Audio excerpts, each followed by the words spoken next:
What do you hope the effects of that will be? It depends on the issue. I mean, then it goes back to straight politics. I mean, stop legislation, promote legislation, stop bad people, promote good people, influence companies, influence politicians. It's exactly like advocacy overall. It just depends on the issue, yeah. There are clearly people who have developed influence on social media, and some of them don't deserve it, and you can tell. You look at their profiles and you go, who is this person? Why do they claim to be some political person that and I talked to my friends, none of us ever heard of? I mean, I've lived here for 30 years in DC. I'm only a few degrees of separation away from somebody who should know who this person is if they're a big political operator, especially on the left, and no one's ever heard of them. They've got funny bios that say, entrepreneur, activist, whatever, and you're like, you're 23 years old. You're not that much of an entrepreneur, and you're not that much of an activist because no one's ever heard of you in the States. So you get people who somehow were able to build up followings who then become politically influential. And the question becomes, are they scam artists? Did they actually buy the followers? I mean, what is it? Or you get in the case of like the Parkland students in Florida who sort of took a stand on something publicly. Well, were almost outed publicly in a sense, right? I mean, they didn't choose to get fired at. But then decided to take a stand publicly, became famous, and now have got, one of the it's not smaller, but David Hoff I think his last name's Hoff, I think, or Hawk, one of the kids. He had like 350,000 followers last time I checked. Emma Gonzalez has over 1 million. I mean, I'd die to have 1 million Twitter followers. And, she's 16 years old, 17 years old in high school, and within 1 month got 1 million Twitter followers. That's amazing. She's got immense power now to do stuff. So it's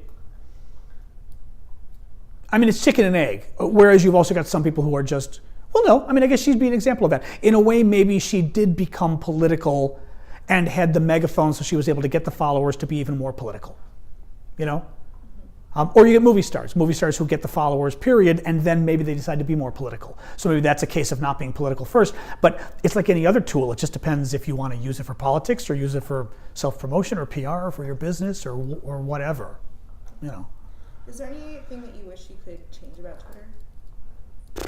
I mean, the Nazis would be nice. No, because we were still dealing with that again the other night. Somebody had a Auschwitz Twitter handle that was something about, I think the Twitter handle was Auschwitzland, and then the name with it was something praising Auschwitz and killing Jews or whatever, and it was like, and Twitter wouldn't get rid of them. So a bunch of us jumped on it and put it out there, and within like 10 minutes, Twitter got rid of the account finally, or temporarily suspended. You only get temporarily suspended for being, for promoting the mass slaughter of Jews. But so that's something that's always been a problem with Twitter is they first let a lot of very bad people of the alt-right, neo-Nazis, this ilk, come on and take over and just harass the hell. I'm not even Jewish, and I get it, but I watch what my Jewish friends get. Harass the hell out of people. Again, we're talking sending Nazi imagery, sending pictures of themselves in gas ovens. I mean, horrific, calling them at their homes. I mean, horrific stuff, right? Now you've got the fake news problem or the Russia problem or whatever. It's not just Russia's influence, but every day I'm dealing with people that clearly some of them are bots. Okay, she's going to drive me absolutely nuts with that, but sorry, there's going to be chewing in the it doesn't matter. All right, it's not for TV. And every day I'm dealing with people who are clearly bots. They're clearly fake accounts. The accounts have been created in the last 2 or 3 months. There's no picture. The username has maybe a name with a series of numbers at the end, which means they just let Twitter suggest a name and they said, okay. Very rarely is someone going to accept, especially if you're really into politics, just accept whatever name Twitter gives you, please. You can just tell. Their photo, it's very often, a young blonde woman seems to be the favorite. They're always from, Arizona or Iowa or something. They usually speak with a foreign accent, which is my favorite because I'm kind of a linguist and I'm a writer, and you can tell they're not American. I forgot what somebody said the other day. They said something that was something that was British. It was really funny too. And I think I was pretending to be from Arizona. I was like, dude, people from Arizona, they know. Or one guy went after me once, and I made a reference to the Wizard of Oz, and he got really upset. You're threatening to kill me! I said we're going to drop a house on you too. You threatened to kill me! Someone else jumps in and goes, you don't get the W of O reference? What's woo? We're like, dude, you're not American. So there's that problem with Twitter, and they know it, and they've got to figure it out. which is, and they don't want to because it gets rid of their followers. If they have to wean out all of the bad people or all the fake accounts, their follower numbers drop or their subscriber numbers drop, and then they're less valuable. I'm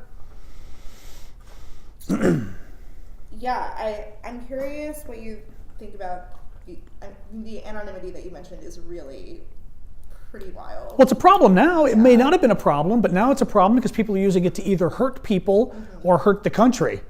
You know, they're stalkers, they're gangs almost. I'm not sure what to call it, where they're coming in force and attacking people, and women especially have to deal with this, where they just come and they try to crowd you out and make you go away by being so vicious nonstop that you'll go away. Or whether it's spreading the fake pro-Russia stuff or whatever it is, or pro-Trump stuff, but it's polluting it because it's garbage. It's so much garbage being thrown in that you don't want to be there.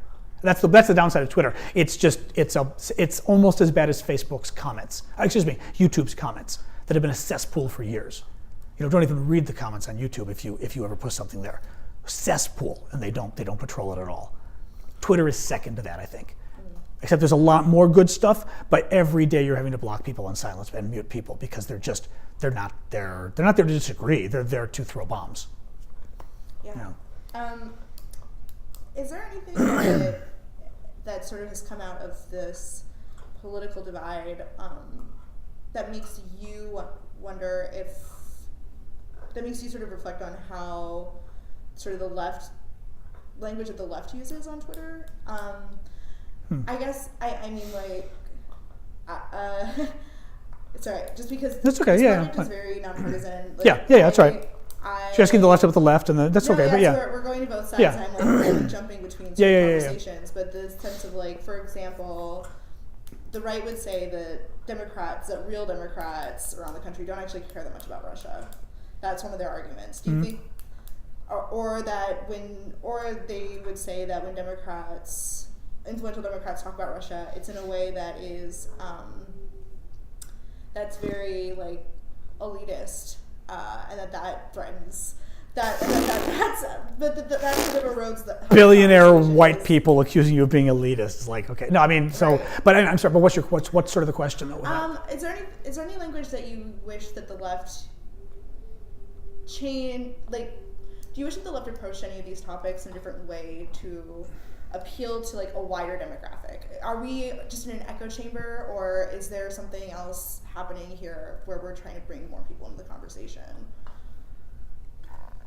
There's a lot of sub-questions. I mean, It depends. No, it's okay. Yeah, because that's what I'm trying to figure out. I mean, it depends why you're on Twitter, right? I mean, I'm not necessarily, my main goal on Twitter is not to bring the country together and, I don't know, or whatever. I mean, I'm there as somebody who's been doing political activism and journalism for 30 years, and therefore I'm sometimes there just to have it be a mouthpiece for me and my opinions.